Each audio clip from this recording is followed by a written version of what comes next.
Je vous invite à prendre vos Bibles dans Ésaïe au chapitre 40.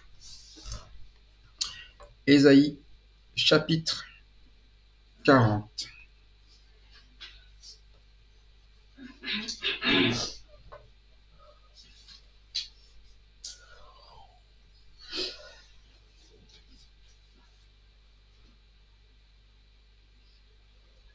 Et on va lire du verset 8. On peut reprendre du verset 40. On peut reprendre au chapitre 40, verset 1er, jusqu'au verset 17. On reprend ce qu'on a lu la dernière fois. On avait déjà vu les 8 premiers versets. Et on va reprendre, et on peut prendre 2 versets chacun, tout simplement. On peut commencer de ma droite à ma gauche. De ma droite à ma gauche. Consolez, consolez mon peuple, dit votre Dieu. Parlez au cœur de Jérusalem et criez-lui que sa servitude est finie, que son iniquité est expiée, qu'elle a reçu de la main de l'Éternel au double de tous ses péchés. Une fois pris dans le désert, préparez le chemin de l'Éternel, faites une route triomphale pour notre Dieu dans les endroits arides. Toute vallée sera comblée, toute montagne et toute colline abaissée. Ce qui est tortueux sera redressé, et les endroits rocalleux aplanissent. Alors, la gloire de l'Éternel sera révélée, et au même instant, toute chair la verra, car la bouche de l'Éternel a parlé. Une voix dit, crie, et répond, que ferai-je? Toute chair est comme l'herbe, et tout son éclat comme la fleur des champs. L'herbe sèche, la fleur tombe, quand le vent de l'Éternel s'en-dessus. Certainement, le jour est comme l'herbe sèche, la fleur tombe, et la parole de notre Dieu subsiste éternellement. Monte sur une autre montagne, Sion, pour publier la bonne nouvelle. Élève avec force ta voix, Jérusalem, pour publier la bonne nouvelle. Élève ta voix, ne crains point, dis aux villes de Juda, voici votre Dieu. Voici le Seigneur l'Éternel vient avec puissance, et de son bras il commande. Voici le salaire est avec lui, et les rétributions le précèdent. Comme un berger, il paîtra son troupeau, il prendra les agneaux dans ses bras, et les portera dans son sein. Il conduira les brebis qui allaitent. Qui a mesuré les eaux dans le creux de sa main, pris les dimensions des cieux avec sa paume, et ramassé la poussière de la terre dans un tiers de mesure. Qui a pesé les montagnes au crochet et les collines à la balance? Qui a compris l'esprit de l'Éternel, et quel homme a été son conseiller pour l'instruire? Avec qui a-t-il délibéré, vous s'est laissé éclairer par lui? Qui lui a appris le sentier du droit, lui a enseigné son savoir-faire, et lui a fait connaître le chemin de l'intelligence? Ainsi les nations sont comme une goutte d'un seau, elles sont comme de la poussière sur une balance. Ainsi les îles sont comme une fine poussière qui s'envole. Le Liban ne suffit pas pour le feu, et ses animaux ne suffisent pas pour l'holocauste. Toutes les nations sont devant lui comme un rien. Elles ne sont pour lui que néant et vanité. Voilà, j'ai repris tout ce passage depuis le début pour comprendre d'abord l'objectif de ce texte. Ce texte a un objectif de ramener quoi, dit le verset 1er. Pourquoi il parle? Consolation. Consolez mon peuple, dit votre Dieu. C'est-à-dire que c'est la finalité de tout ce qui va se passer là. Ce qu'il y a, c'est que c'est une révélation qui est donnée par la parole de Dieu. Comment va se faire la consolation? Parce que être consolé, vouloir être consolé, tout le monde le veut. On a des douleurs, on a des peines, on a des souffrances. Tout cela existe pour tous les hommes et chacun va chercher sa consolation au final auprès de là où il pense que c'est ce qu'il y a de mieux pour lui. C'est ce qu'on fait en général. Sauf que celle-ci, c'est celle où dit votre Dieu. C'est-à-dire que celle où Dieu parle, c'est celle qui va vraiment nous consoler, cette consolation-là qu'on doit chercher. Mais il y a des personnes qui cherchent leur consolation dans les relations les uns avec les autres. Certains cherchent leur consolation dans les moyens financiers en se sentant rassurés. Certains cherchent leur consolation dans le grand nombre d'amis, cherchant leur consolation aussi, voilà, vers un petit peu ce que tout le monde peut dire et essayer de rassurer sur la situation que l'on vit en se disant « T'inquiète, tout va bien. T'inquiète, tout ira pour le mieux. » Mais on sait que ce sont des mensonges. D'ailleurs, c'est pour ça que Dieu dit, à un moment donné, dans cette parole, l'herbe sèche, la fleur tombe. C'est un principe. Quand tout va mal, tout ce que vous trouvez même le plus précieux dans votre vie s'écroulera. La petite fleur de l'herbe. Même cette petite fleur que vous trouviez si extraordinaire, si belle chez vous, elle tombera quand l'herbe sèche. C'est-à-dire qu'à un moment donné, le problème, il est là. Il y a une herbe qui va sécher à un moment donné et il n'annonce pas que c'était quelque chose qui allait être potentiellement possible. Il dit, mais quand l'herbe sèche, il dit certainement le peuple est comme l'herbe. On parle de ce peuple qui est à consoler, dit le verset 7. Le verset 7, l'herbe sèche, la fleur tombe, quand le vent de l'Éternel souffle dessus, certainement le peuple est comme l'herbe. Ça veut dire que pour nous, il ne va pas avoir de possibilité de se dire « mais moi je ne vais pas sécher ». Tu vas sécher. Le peuple est comme l'herbe. C'est pour ça qu'il dit « consoler ». Consoler mon peuple. C'est-à-dire que ce peuple qui est sûr et certain va venir dans cet assèchement, il va avoir besoin d'une consolation. Cette consolation-là, on va le rétablir. C'est un peu comme quand vous avez ces temps secs. Quand vous avez des temps secs, qu'est-ce que vous attendez? La pluie. C'est très simple. Pourtant, c'est pas parce que vous attendez la pluie que la pluie va descendre. Parfois, on trouve que dans une saison, la pluie aurait dû venir, mais elle met du temps à venir. Mais on sait qu'elle doit venir. Et c'est pour ça qu'il dit, mais l'herbe sèche, la fleur tombe, et parfois, lorsque nous attendons, en essayant de tenir sec, en gardant notre fleur, ça ne marchera pas, ça tombera. C'est pour ça que les personnes qui cherchent leur gloire dans plein de choses, tout va bien pendant un temps, mais à un moment donné, ça fait toujours par tomber. On le voit, hein. Il y a des personnes, quand ils meurent, certains font la fête, hein. C'est ce qui s'est passé récemment. Et pourtant, c'est quelqu'un de connu, quelqu'un qui était puissant, tout ce que vous voulez. Vous avez des personnes, ils ont vécu la gloire dans leur temps de leur vivant, et puis ils ont terminé seuls. Certains se sont suicidés. Certains, pourtant, ils avaient tout. Ils avaient les personnes autour d'eux. Ils avaient les moyens, ils avaient tout. Ça veut dire que rien ne nous protège d'être sec. Sauf une chose. Ce que lui dit le verset 8. L'herbe sèche, la fleur tombe. Mais, c'est ce mais-là qui est intéressant avec Dieu. Il met des mais dans notre vie, là où nous n'avons pas de solution dans les choses du quotidien. Mais quoi? Verset 8. La parole de Dieu subsiste éternellement. La parole de Dieu subsiste éternellement. Elle, est-ce qu'elle sèche? Elle, quand quelque chose vient d'elle, ça quoi? Elle-même, elle subsiste. Ça veut dire que si elle fait partie de notre vie va aussi quoi? Partager ce qu'est l'effet de cette parole. C'est un peu comme quand, à un moment donné, vous êtes une herbe qui est sèche, là, et puis vous partagez la vie d'un terrain, vous savez que c'est toujours quoi? C'est toujours humide. En fait, c'est pas l'herbe qui devient meilleure, c'est selon le terrain où il est planté qui va tout changer, non? C'est pour ça qu'il dit l'herbe sèche, mais il faut être là où ça demeure éternellement, c'est la parole. Et ça n'a pas changé depuis. C'est-à-dire qu'à un moment donné, souvent nous allons vouloir être consolés par des choses qui ne sont pas de la parole. Parfois on va se dire, ah si je trouve quelqu'un de gentil avec moi, je vais être consolé. Mais un jour cette personne-là, elle va partir ou disparaître. Personne ne vit éternellement. Ni moi, ni vous, ici-bas. À un moment donné, on va mourir. Si j'avais mis toute ma vie, si mes enfants mettent toute leur assurance en moi, dit, de toute façon, papa, il sera toujours là. Est-ce que c'est vrai? Non. C'est pas vrai. Un jour ou l'autre, je ne pourrai plus m'occuper d'eux, soit parce que je n'ai physiquement plus la capacité, soit parce que je vais mourir. Mais c'est pour ça que dans ma vie personnelle, même si j'aime mes enfants et que je voudrais toujours les avoir avec moi, il y a une chose que je veux pour eux, c'est que cette parole reste toujours avec. Parce que c'est ça qui est le plus important. S'ils ont cette parole dans leur vie, s'ils ont cet enseignement dans leur vie, même dans les moments où ça va être sec, ils vont quoi? Ils vont subsister.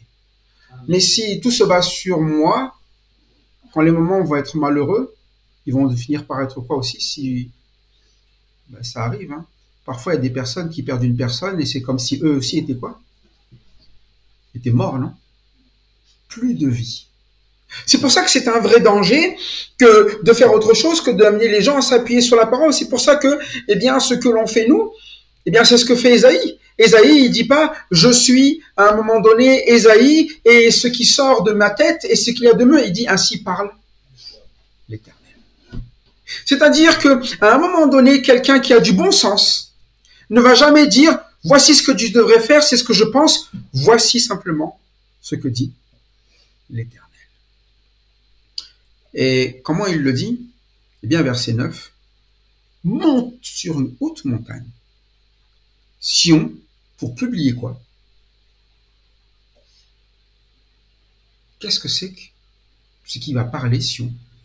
Celui-là qui vient d'entendre ces paroles, ceux qui sont eh bien là bénéficient de cette parole, monte Sion pour annoncer quoi? Pour publier quoi? Le terme. C'est quoi le terme? Verset 9.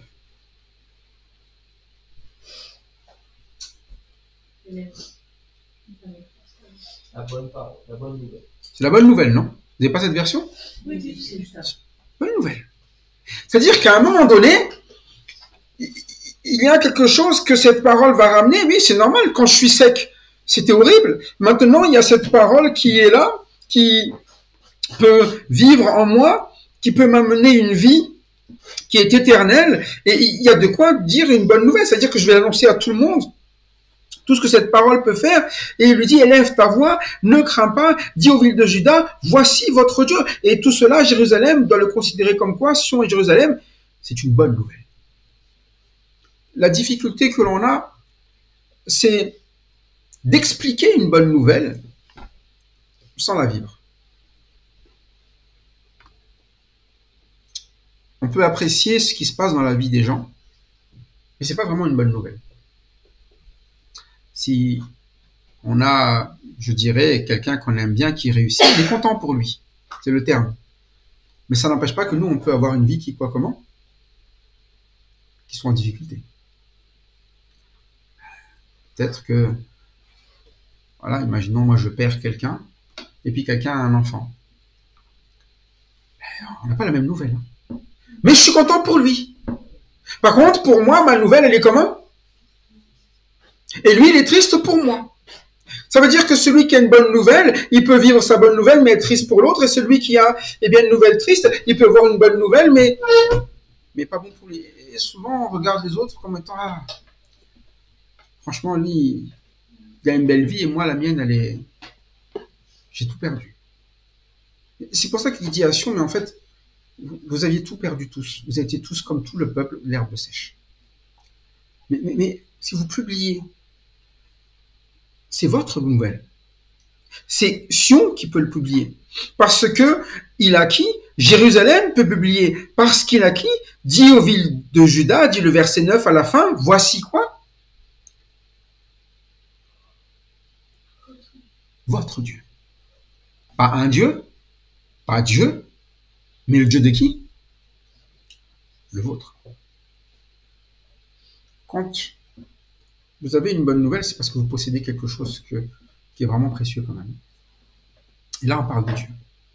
Et quand on prend sa parole à Dieu, ben c'est quand même une excellente nouvelle. Elle vit éternellement. C'est une excellente nouvelle pour le peuple. Elle console. C'est une excellente nouvelle. Et si seulement c'est mon Dieu, c'est-à-dire que je le laisse faire son travail de Dieu dans ma vie. Pas autre chose que Dieu. Pas votre ami, pas votre, je dirais, coach, mais votre Dieu. Un Dieu, c'est quoi son rôle? Quelle différence entre un Dieu et un roi? Il est éternel. Oui, il est éternel. Qu'est-ce qu'on a d'autre? Entre Dieu et un roi. Un roi, peu importe le roi. Hein. Il est tout puissant. Tout puissant, oui. Il nous connaît parfaitement, même mieux que nous-mêmes. parle d'autre encore? Tout ce qu'il nous dit est toujours parfait. Tout ce qu'il dit est parfait. Un roi peut se tromper ou pas? Oui. Oui. Un roi peut se tromper de combat, un roi peut se tromper, un roi... Mais on parle de Dieu. C'est-à-dire que votre Dieu, quand il vous parle, il n'y a rien à discuter sur le sujet, c'est ce qui est bon. Il n'y a rien à essayer de voir si est-ce que ce qu'il fait, ça va marcher ou pas marcher. C'est Dieu. Comme on l'a dit, il est tout puissant. Est-ce qu'il va réussir? On ne se pose pas la question. C'est déjà impossible qu'il rate même. Et c'est là où c'est une bonne nouvelle. C'est-à-dire que la personne qui nous parle, tout ce qu'elle nous dit, c'est sûr et certain, c'est quoi? Ça va se faire. Hein. Ça va s'appliquer. Hein. Ça va se vivre. Ça va être efficace. Et c'est pour ça qu'à un moment donné, il dit, mais voici votre Dieu, voici le Seigneur l'Éternel, il vient quoi? Avec puissance, et de son bras, il commande, voici le salaire est avec lui, et les rétributions le précèdent. Tout est là compris avec lui. En lui, vous avez quoi? Vous avez tout ce qu'il faut.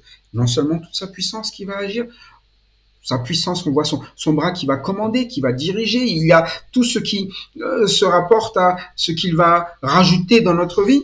Et c'est ça, en fait, quand on va entendre notre Dieu parler, lorsqu'on va le laisser effectivement sonder notre vie parce qu'il nous connaît bien, parce qu'il sait qu'on est comme une herbe sèche, quand il va, à un moment donné, ramener dans notre vie, ça va subsister parce que c'est lui qui va le mener à être gardé. C'est sa puissance. La folie, c'est de ne pas accepter la manière de Dieu. Et du coup, on va chercher forcément une autre manière, et la seule qu'on connaisse, si ce n'est pas celle de Dieu, c'est celle de l'homme. Donc celle de l'herbe qui y sèche. Si une herbe sèche demande à une autre herbe sèche comment tenir, comment ça va se passer? Toutes les herbes ne savent faire qu'une chose, non? C'est quoi? Sécher. Et souvent on est là, on se dit, toi comment tu fais pour tenir? Ah ben moi je fais ci et ça. Mais en fait lui aussi quoi? Il sèche.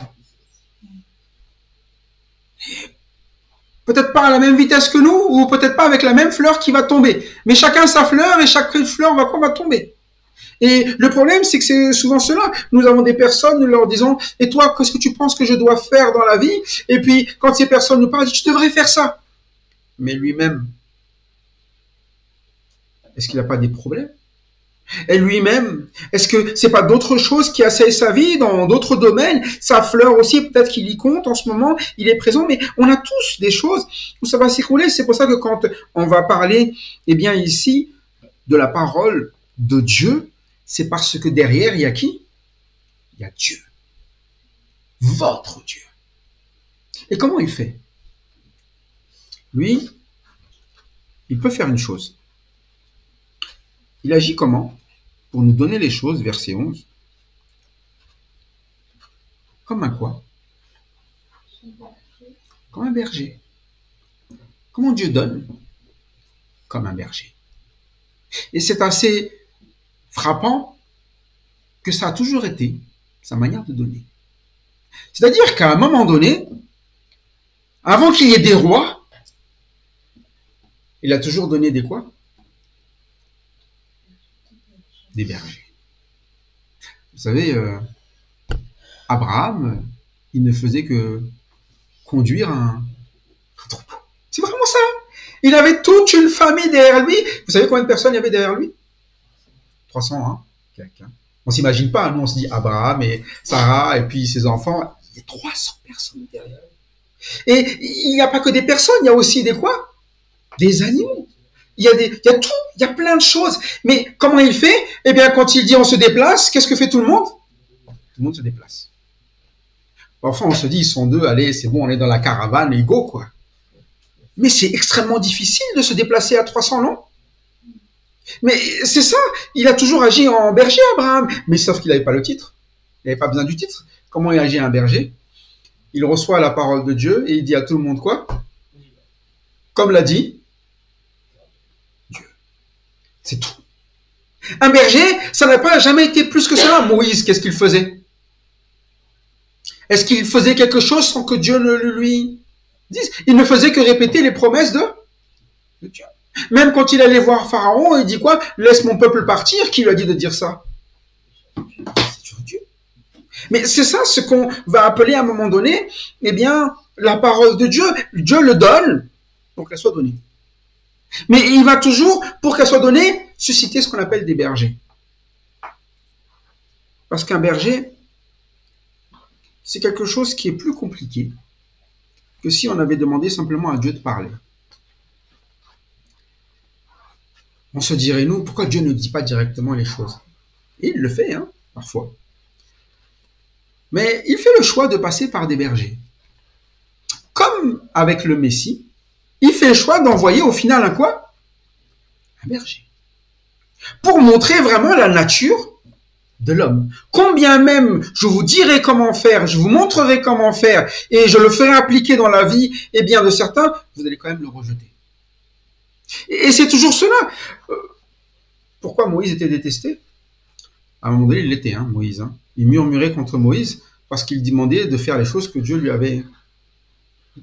Et il se plaignait pas de Dieu, il voulait à un moment donné, le peuple voulait vraiment faire mourir Moïse. Hein. Et à un moment donné, c'est un peu cela, c'est que on comprend pas le rôle de Dieu et comment Dieu fait les choses, comment il console. Mais en fait, si vous frappez ce qui est le moyen de consoler, vous ne serez pas consolé, parce que le rôle d'un berger, c'est de quoi? Un berger qui paie son troupeau. Ça veut dire que il doit quoi? Avoir cette notion d'amener de la nourriture. Et il dit comme un berger qui paie son troupeau. Les bergers ont chacun leur troupeau. Là, on parle de l'Éternel, et son troupeau, c'est l'Église. Son troupeau, eh bien, on le voit parce que dans ce passage, en fait, sur le chapitre 40, versets 3 à 5, on parle vraiment de l'Éternel qui va venir, de Christ qui va paraître et de Jean-Baptiste qui va préparer. Et il prépare quoi? Un berger qui va paître son troupeau. Et le berger qui va paître son troupeau, il n'en paîtra pas d'autre que son troupeau. Et le vrai problème, c'est que qui était le troupeau du Seigneur? Le peuple. Tout le peuple? Non, les Juifs. Quel juif? Israël. Le Seigneur, il a dit quoi? Les brebis reconnaissent la voix du berger. Comment est-ce que dans Jean 10, il explique qu'il a fait venir les brebis, ses troupeaux? Comment il a fait pour faire connaître ses troupeaux? Il les a appelés de l'extérieur, non? Il les a fait sortir de la bergerie. C'est pas ça, dans Jean 10. C'est-à-dire qu'à un moment donné, il y a cette parole qu'il aurait donnée, et les brebis qui sont les siennes, qu'est-ce qu'elles ont fait? C'est ça un berger. Un berger, il ne travaille pas au lasso. Hein. Il ne saute pas par la fenêtre pour essayer de piquer des brebis. Il annonce la parole, et il sait que les brebis vont quoi? Parce qu'elles reconnaissent la voix du berger. Mais les brebis du Seigneur, c'est comme ça que ça se passe. On reconnaît ce qui est leur besoin, c'est la parole de qui? Du Seigneur. Le berger. Parce que cette parole, elle va avoir un rôle dans leur vie. Pas quelque chose d'humain, elle va être là pour quoi? Pour les paître, c'est-à-dire les nourrir. Qu'ils la mâchent. C'est ça quand vous avez un troupeau qui paie. Qui va les mener vers des pâturages qui sont comment? Qui sont verts. Et puis, il aura un rôle, ce berger, non seulement il paie son troupeau, mais qu'est-ce qu'il fait de ses agneaux? Il les prend même dans ses bras. Ça veut dire qu'il annonce quelque chose, mais il fait quelque chose. Quand vous prenez dans ses bras, c'est quoi? Pourquoi il prendrait l'agneau dans ses bras? Oui, mais pourquoi aussi? Il est fatigué. Il ne peut pas marcher. Il est fatigué. Ça veut dire qu'il doit prendre le temps de quoi? De l'accompagner. Hein. C'est plus facile de marcher avec des agneaux dans les bras? Non. Mais pourquoi il les prend dans les bras? Parce qu'il y a une faiblesse sur ces agneaux. Ça veut dire que ça fait partie du rôle du berger. C'est de quoi? De prendre dans les bras. C'est pas littéral, hein, effectivement. Par contre, ça signifie à un moment donné qu'il faut prendre en charge. Qu'il faut prendre le temps qu'il faut dire, qu'il faut répéter, qu'il faut... Et c'est un peu cela, quand on s'occupe, eh bien, d'un agneau, il y a ce côté-là. Il le porte, quoi? dans son sein. C'est-à-dire, oui, contre lui. C'est-à-dire, à quelle distance se trouve cet agneau-là? Plus proche, non? On ne peut pas faire plus proche. Ça veut dire qu'à un moment donné, il y a ces moments-là où il l'amène à quoi? À proximité de là où il se trouve pour pouvoir faire quoi? Prendre soin, consoler, parce qu'il y a qu'un détail particulier à regarder aussi sur lui. Et c'est là que souvent nous avons ce mal, nous disons quand ça ne va pas, on pense qu'on n'a pas besoin, mais c'est là où on a le plus. Donc il faut être où? Au plus proche. Et c'est pour ça qu'à un moment donné, nous avons cette folie de vouloir être consolés, mais vous savez, c'est un peu comme quand on est triste, on a envie de voir parfois qui? Personne. C'est le moment où il fallait plutôt quoi? Se nourrir. Non? C'est un peu comme quand on est malade, c'est là où on n'a pas envie de manger. Pourtant, les gens ils vont tous nous dire quoi? Ceux qui veulent nous soigner? Mange. Mais mange pour que tu aies des quoi? Des forces. Et quand tu n'arrives même plus à l'hôpital, on finit même par te mettre sous quoi? Sous perfusion. Parce que c'est vital. Et c'est là, quand on a cet agneau-là, eh bien, il a besoin d'une vraie bonne nouvelle. Il y a quelque chose qui ne va pas, viens au plus proche, parce que tu as besoin de comprendre ce que c'est au final de vivre soigné. Et il y a aussi besoin de quoi, ces brebis? Verset 11, toujours. Il conduira.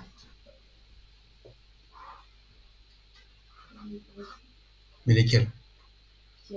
Qui allait. C'est quoi comme brebis? C'est les plus petits. Enfin, on dit les plus petits, ça marche pas vite. Si c'est plus facile d'avoir des brebis les plus grandes, même si c'est des enfants, les brebis c'est les plus jeunes, les brebis les plus grandes, les plus rapides, celles qui sont déjà les plus fortes, ça va plus vite. Mais dis non, lui il conduit les brebis, les comment? Les plus petites, les faibles, celles qui ont encore besoin de bien se nourrir, non? Faire attention aussi. Est-ce qu'ils mangent bien? Est-ce qu'ils se nourrissent bien?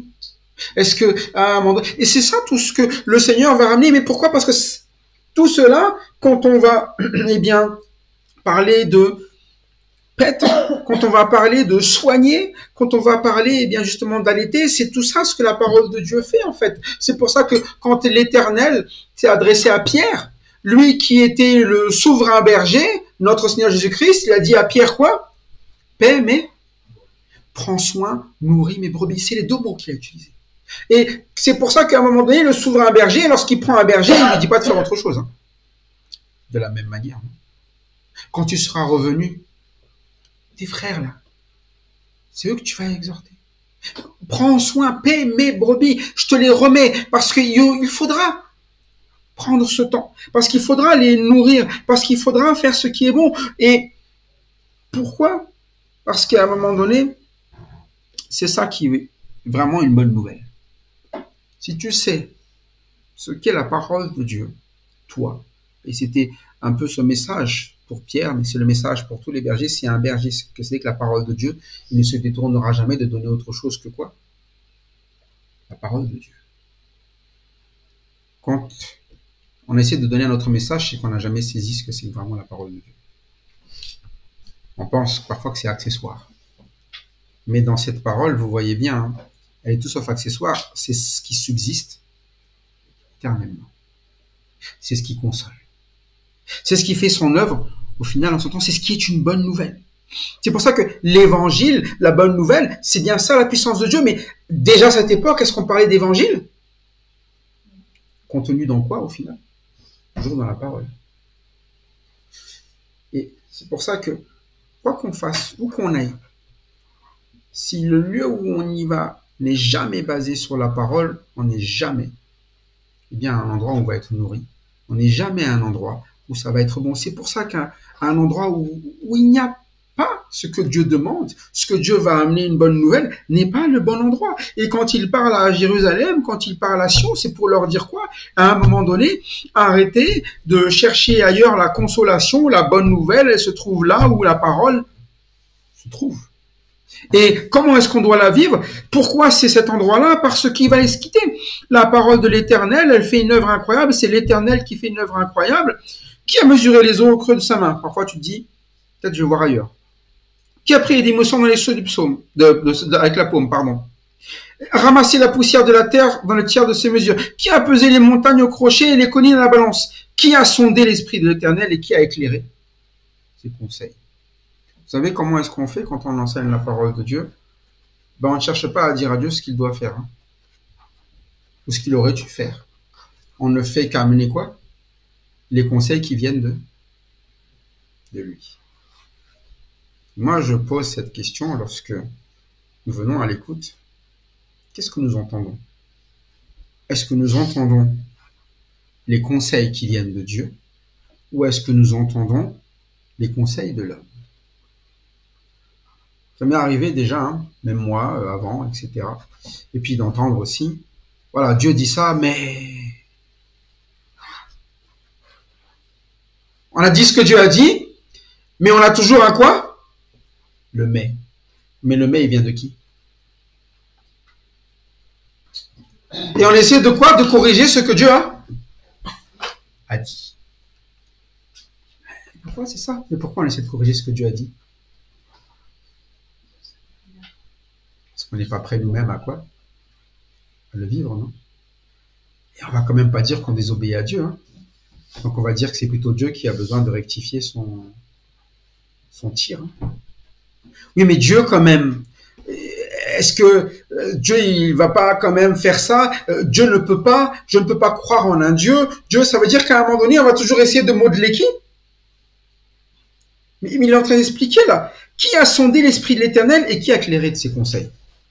C'est comme si nous, au lieu de venir et amener les gens à se nourrir de la parole de Dieu et d'appuyer leur vie sur la parole de Dieu, on leur dit quoi? Écoute, il y a la parole de Dieu, mais moi j'ai mieux pour toi, pour te consoler.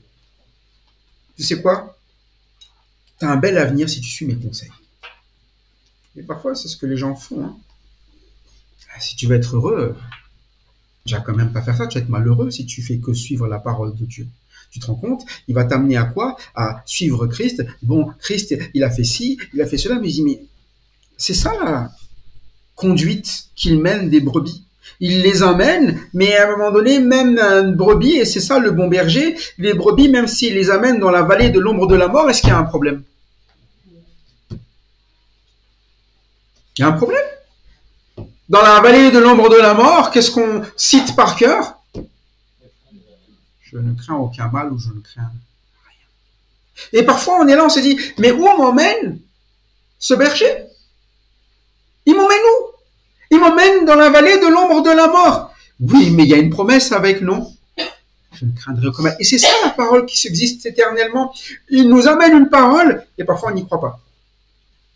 Ah, je passerai jamais ça. Ça ne va jamais arriver s'il te le dit. Toi, l'herbe qui sèche, est-ce que tu penses que tu as une meilleure solution que celui qui parle et qui a mesuré toutes choses et qui a pesé toutes choses, qui sait toutes choses? D'un seul coup, nous devenons quoi? Les conseillers de qui? C'est pour ça qu'il dit, mais qui a sondé l'esprit de l'Éternel? Vous ne comprenez pas ce qu'il y a dans sa tête, entre guillemets. Il faudrait être qui pour comprendre ce qu'il y a dans la tête de l'Éternel? Moi, je ne comprends rien. Tout ce que je sais, c'est que c'est Dieu.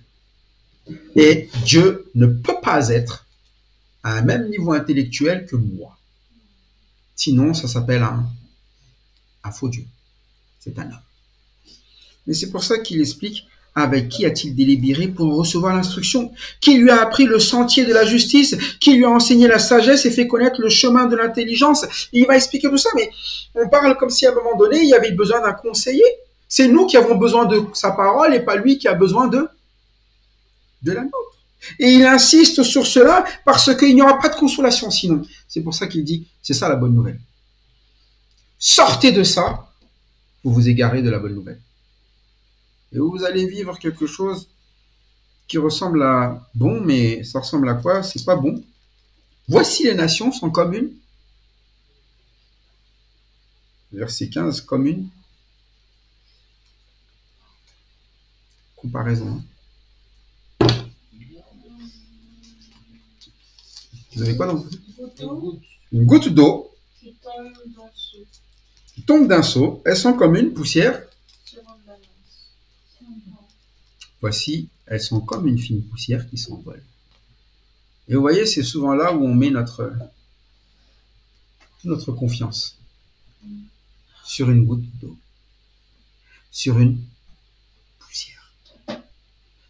Dites-vous que c'est la comparaison entre Dieu, et là il ne dit pas une personne, il dit les nations. Tout ce que les nations peuvent proposer par rapport à ce que Dieu nous donne ressemble à quoi? Une goutte d'eau. Une poussière. Et parfois on est là en train de se dire, je fais confiance à quoi? En la goutte d'eau et en la poussière. Et c'est pour ça que Dieu il met vraiment ici une image qui dit, mais la bonne nouvelle, c'est parce que je suis ton Dieu. Quand je te parle, c'est quelque chose d'éternel. Tu ne peux même pas le mesurer tellement c'est grand et tellement c'est profond. Toi, tu as une idée, elle s'attache à une quoi? Une poussière, hein? Une goutte d'eau. Et cette goutte d'eau, c'est comme si, imaginons, tu attendais la pluie et tu te dis, je préfère quoi? Profiter de la goutte d'eau. Juste pour avoir un peu de... Ah, c'est... Et puis c'est fini, hein? Et parfois, c'est ça. Alors que la pluie, elle est là, elle va venir, et quand elle vient, c'est ça la bonne nouvelle, c'est incroyable tout ce qu'il y a. C'est pour ça qu'il va expliquer, ta petite poussière là, ce n'est rien, elle va s'envoler. Et il dit, le Liban ne suffit pas pour le feu, et ces animaux ne suffisent pas pour l'Holocauste. Toutes les nations sont devant lui comme quoi? Un rien, elles ne sont pour lui que néant et vanité. Et les nations, c'est un terme qui expose bien toute la terre et les idées terrestres qu'il peut y avoir.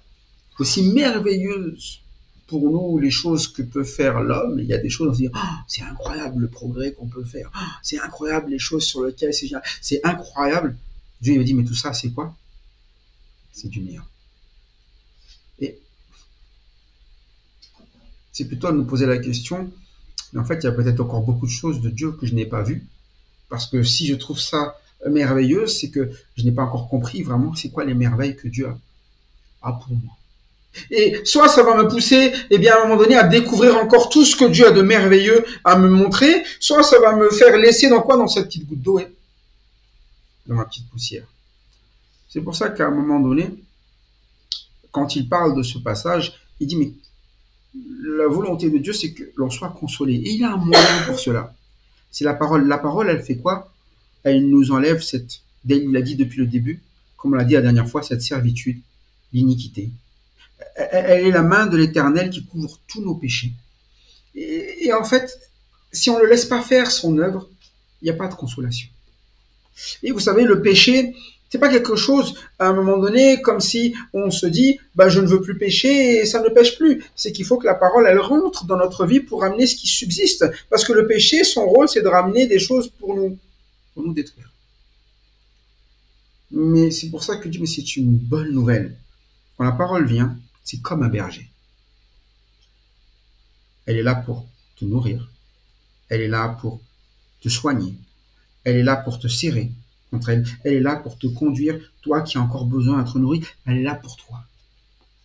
Et c'est pour ça qu'il a plu bien, à Dieu à chaque fois d'envoyer, c'est vrai, des bergers. C'est toujours le terme. Même Pierre, apôtre, il a dit, mais moi je suis un ancien comme vous et je garde le troupeau que Dieu m'a remis.